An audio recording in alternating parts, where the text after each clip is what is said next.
Hey guys, so I know that this is a little bit more informal, but I didn't want to wait any longer to make this video, and there was just no other time or place to do it other than in my car. So I wanted to just do a real quick 3 and 4 month post-op updates. So by the time that I post this video, I'll probably be at the end of 4 months. So I wanted to get this done really quick. So in months 3 and 4, for those of you who don't know, my name is Crystal. Welcome, by the way, to the channel. But I had double jaw surgery in March of 2021. So I had a left fort 1 osteotomy with a sagittal split. So I had jaw surgery on the bottom and on the top jaw.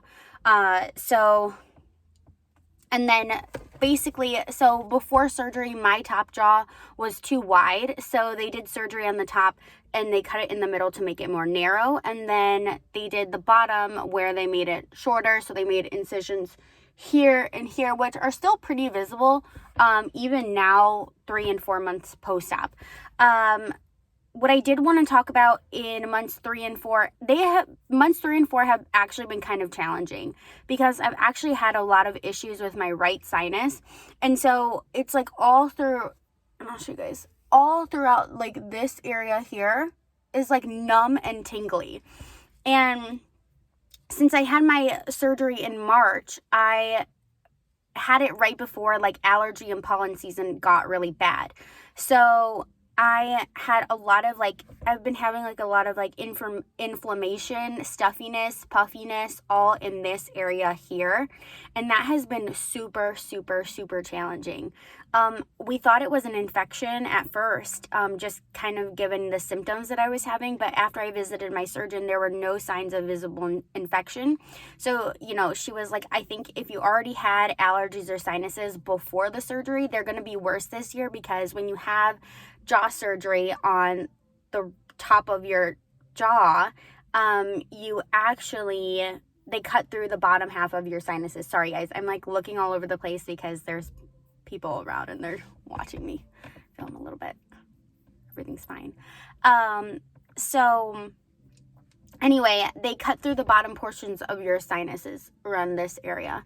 And so my left has been perfect. It's just my right one that's been having a lot of trouble. In months 3 and 4, I've actually been able to exercise like normal. So I've been doing regular cardio, aerobic exercise. I've been able to run, which is something that I really love to do beforehand. I ran a half marathon last year and I was really concerned about when I would be able to go back to running and exercise. So I am able to run, not for very long periods of time because my jaws kind of feel like a little unsteady still. So they feel a little bit like they're doing, they're bouncing on top of each other, but I can do it for a longer sustained period of time. As the same thing with jumping and doing other types of cardio aerobic stuff. It's not as uncomfortable. And before, when I used to exercise, my jaw muscles used to get super tight and uncomfortable, especially afterwards. So that's not been too much of an issue in months 3 and 4. Something else that I wanted to talk about too was eating. Very important.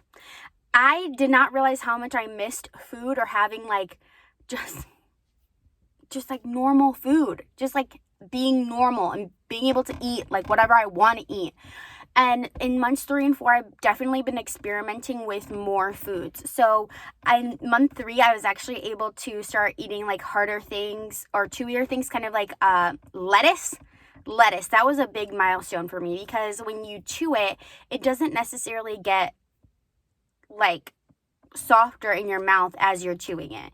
You still have to chew it a lot, and so it exhausts your jaw muscles quite a bit. And up to 3 months, I found eating was very exhausting because even meats, vegetables, peppers, bagels, all those things are really tough and they take a lot of time and energy to actually chew. And that's not something that, especially after double jaw surgery, your muscles are still so tight and wound up that chewing is it can be a lot.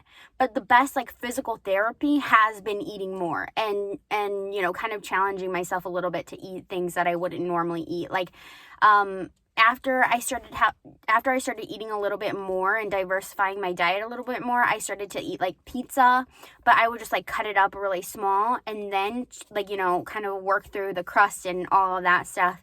And that was helpful to like cut it down and make it a little bit more manageable. And then, yeah, I gradually went on to like kind of eat more like lettuce, salads type of things. And so that has been good. And that's been a lot of progress on that end. But I mean, it's still challenging. You know, I don't want to make it seem like it's been a walk in the park, because in a way it hasn't been. You kind of have to like relearn how to do things in a way. So there's that. And actually on that note too, I'm going to go ahead and show you guys like my current bite. So this is what it looks like from the front.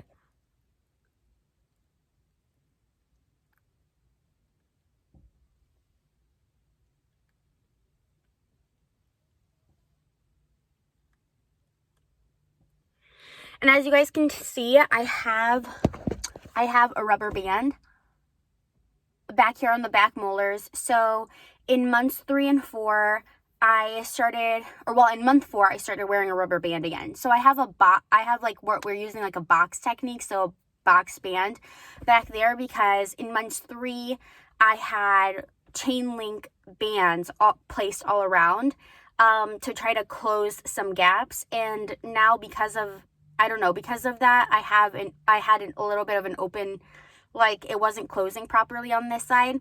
It was still a little bit open, and so they put the box back there to help close those molars. And you'll actually even see, like, even now, this side is good, but this one I have a little bit of a gap now on my left side. You see? Right there. So they're probably going to fix that the next time that I go in. And then hopefully after that, I'll be able to get my braces off around like the 6 month mark, which would be amazing. Now just to kind of close it out, I am using, so for my sinuses, I am using a nasal decongestant. I will link that below. I'm using Claritin for the allergies, and I'm also using my nasal spray. And that's basically every other day, like 2 squirts per nostril. And yeah, I'm trying to think if there's anything else. I mean, my mental is good at this point. Like, I'm really happy with the progress that I've made. I'm glad that we're kind of doing the final tweaks on the teeth now. Like, I was a little bit discouraged, I'm not gonna lie to you, in probably around months 2 and 3. Because I started getting all of these gaps, like especially my front teeth and my bottom teeth, and I'll put some of the updates in the description box below for month 2. But I started getting kind of discouraged because, I don't know, it just was like annoying. I just felt like I was making a lot of progress, and then all of a sudden, like, I felt like my teeth were like shifting super fast. Like, I literally had gaps in my teeth like within a week. So like I said, that was really frustrating. I felt like I was making setbacks instead of more progress. And then the pain from the sinuses really came to head in like months 3 and 4, or well, 3 and then the beginning of 4. It was horrible, so bad. Like, I could not breathe at all. It just sucked. So the last 2 months have been difficult, but I keep reminding myself, like, it's a marathon, not a sprint. And recovery is long-standing. It's a long-term thing. Like, recovering from double jaw surgery just doesn't happen overnight. And so that's probably the biggest takeaway that I've gotten, is to just be patient, is to like have grace for myself. And I know that I've mentioned this in my other videos as well, but like, just really taking it one day at a time, because it just in months 3 and 4, there has been so much change and fluctuation. I mean, I'm still in my chain link bands, but I have the rubber bands now, and that's kind of just like changed the way like my mouth kind of feels. I'm still super numb too in my top gum line. Like, I can't feel anything in my top gum line. And I don't know, it's just like, it's just about kind of seeing these changes as all part of the journey, and not worrying so much if they're bad or good. Just knowing, kind of understanding that they're all part of it. It's not the end. It's not the end even by a long shot. I mean, people are in recovery even a year after surgery. So it's really just, you know, kind of rolling with the punches, and I'm still feeling really positively. Like, I'm super happy with my bite. I'm super happy with how everything is turning out. It's just, again, having that patience to continue to keep going forward. Those are basically the updates at this point. So thank you so much for watching and for joining me on this journey. I hope that you guys find a lot of value in this. I will continue to kind of update you guys around like the 6-month mark and the year mark, and I will keep you guys all up to date on my changes.